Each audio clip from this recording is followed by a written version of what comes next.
We got a few more things to talk about in the college football world, including the alliance. I have it in air quotes in my notes because we don't really know what the alliance is. Between the Big Ten, Pac-12, and the ACC, there's some merger, some verbal agreement. They said it's a collaborative approach, commit to student athletes and emphasizing common values. A lot of rhetoric that, we're going to try to unpack it here. It is tough to unpack to have any significant value, but just your initial thoughts on what this merger could be.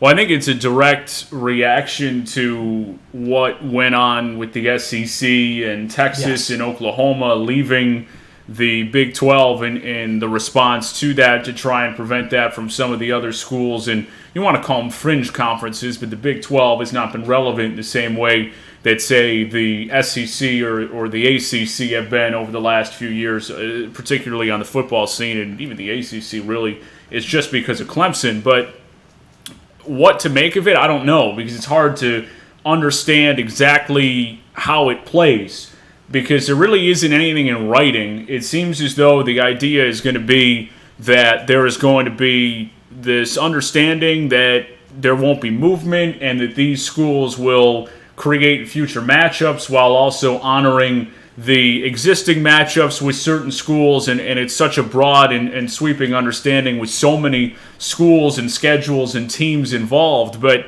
I don't know that it really changes much of anything at all, other than maybe it's more likely that the ACC would play schools like, the ACC would play the Big 12 or something like that. But I don't know that it really changes much in terms of the landscape. Texas and Oklahoma are still on their way to the SEC, and that's going to be bringing its own set of issues and how that'll change the landscape. But I don't know that it changes a ton for me. It's very clear that what this was it just a direct response to the SEC, very likely on its way to becoming a super conference. I think we can acknowledge that. Texas and Oklahoma obviously set to go there once their Big 12 contracts expire. The other thing that, the Big 12 was left out of this merger alliance, and I think that's very telling. We expect the league to kind of move away here, become irrelevant once they officially, Texas and Oklahoma, once they get out of their contracts. Those other schools are now looking into these three in the merger, which conferences they can join. It's funny, too, because they said after this merger, I think it was Kevin Warren, the commissioner of the Big Ten. One of the commissioners was asked, why didn't you include the Big 12? They said the Big 12 is open to this.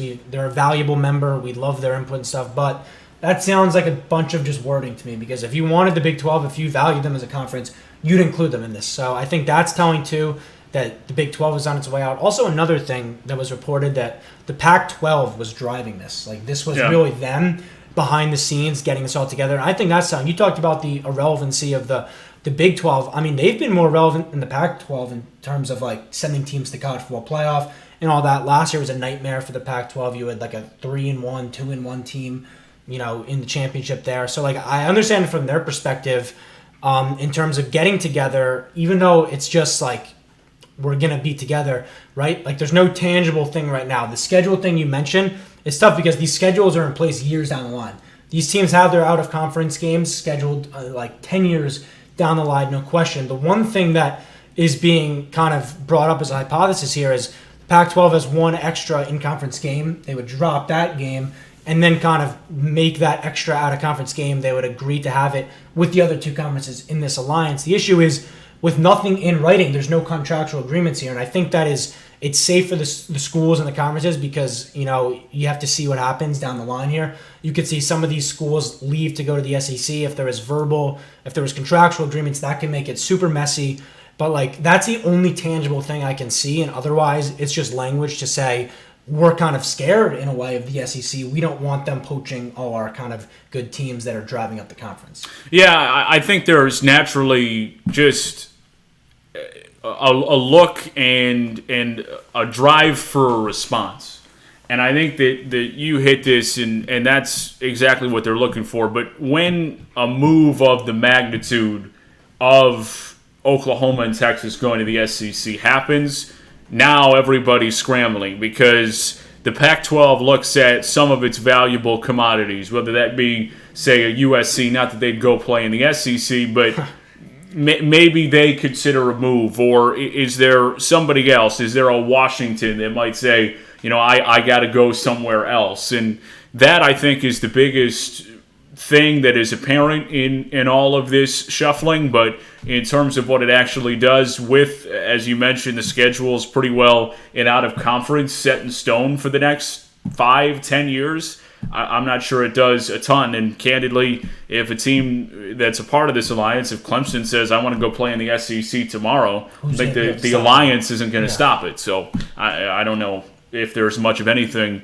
that you can make of this other than, okay, these schools recognize something had to be done in response to Texas and Oklahoma at the SEC. Yeah, that's the clear thing. But this something is a nothing in the same sense. Like we understand that they need to do it, but like it looks like they're kind of stuck in the middle here because they don't want to fall the same way the Big 12 fell. Like I'm sure the ACC commissioner and stuff is staying up at night wondering about a possible Clemson SEC move. I think there's been like some preliminary reports, whatever. That'd be something I'm looking into. It's been shot down, but you do never know. Right.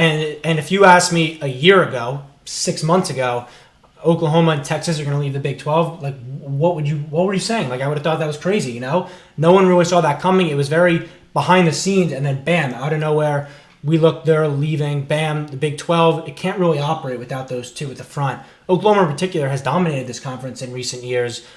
So I think that is like just a really interesting conversation overall on, their move to the SEC. It's driven by money. It's driven by probably recruiting. Texas is now able to get that home base, and this really hurts an A&M in that sense because now the local kids, they can have the appeal of playing in the SEC in Texas. I also think the NIL argument plays a big role because the Super Conference, it's beneficial to the SEC with the NILs because most eyeballs are going to be tuned in. The SEC is going to be the most expensive TV package. Everyone's going to be clamoring to watch those games. It's going to have the best teams. It's going to have the most reporting. It's going to have everything that would drive up a player's value in terms of their marketability and everything. But I think, overall, while that's great for the SEC, the other leagues do recognize that right now, like that's a few years down the line. You obviously have, I think, 4 more years guaranteed with Texas in the Big 12. They need to act quick, or like this NIL thing with the SEC becoming, the powerhouse it's going to be. 16 teams even it's looking at to adding. Like it could be really detrimental for them. Excuse me. Yeah, I'm fascinated to see how this will change the scope, and it's now or never for the Big 12, and time is of the essence. There is an urgency to which they have to operate, but I'm fascinated to see how Texas in particular is affected by a move to the SEC too, because there's a lot of focus on how this leaves the landscape of college football, but what does it do for a Texas and for an Oklahoma? And I think Oklahoma will be fine, and we will focus on these things more from a football perspective, and I don't know that it changes a ton. Oklahoma's been able to recruit very well, and they've been playing at that college football playoff level.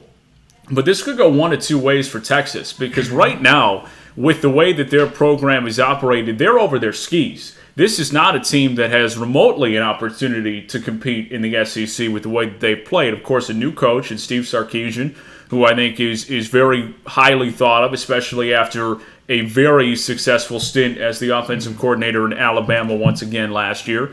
And you feel like he's going to get the job done recruiting-wise, and perhaps somebody who might have thought, well, it's Texas in the Big 12, I'll go somewhere else, may be more inclined to say, well, it's Texas and I'm playing in the SEC, may have more of an opportunity to make the college football playoff. But I'm fascinated to see how Texas fares in particular, because I think that's going to be the major difference. Oklahoma, I don't know that it changes a ton. Texas, to see how well they'd be able to compete in the SEC fascinates me. And then, that's where the focus, I think, is really interesting. And, a lot of the other stuff is up in the air. A lot of it is, you just have to wait and see where college football is left. But to see where these two teams and these two sides will fare as they enter the SEC, I think is really, really interesting. Yeah, it's going to be a real litmus test. I remember Oklahoma, when they played LSU a few years ago, just not competitive. Yeah. Not the same athletes on the field. I think it can only help Oklahoma. I mean, they're just running the Big 12 right now.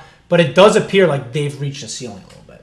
Like, what was the best that Oklahoma could do in their conference? It was, get the doors blown off them in the college football playoff, embarrass, whatever, all that. And I think being in the SEC, maybe they're able to get the eyes on defense to compete more because we know their offense is always going to be there. It's just about getting defensive guys. The Texas thing I think is really interesting because we know Steve Sarkisian can coach football, but can he recruit the way that you need to in the SEC? Because the Big 12 is just an easier conference, and and Texas wasn't able. The naming wasn't able to get them past in Oklahoma or even in Iowa State. No reason Iowa State should be running you the way they did the last few years. Obviously, Matt Campbell, tremendous head coach there. So I think it's going to be really interesting. And he's not going to have the same athletes. He's not going to be game planning, the 4 first-round wide receivers and a Heisman finalist and Mac Jones and Najee Harris. He's not going to have all those weapons. So I think, obviously, right now, that's years down the line because they're still in the Big 12.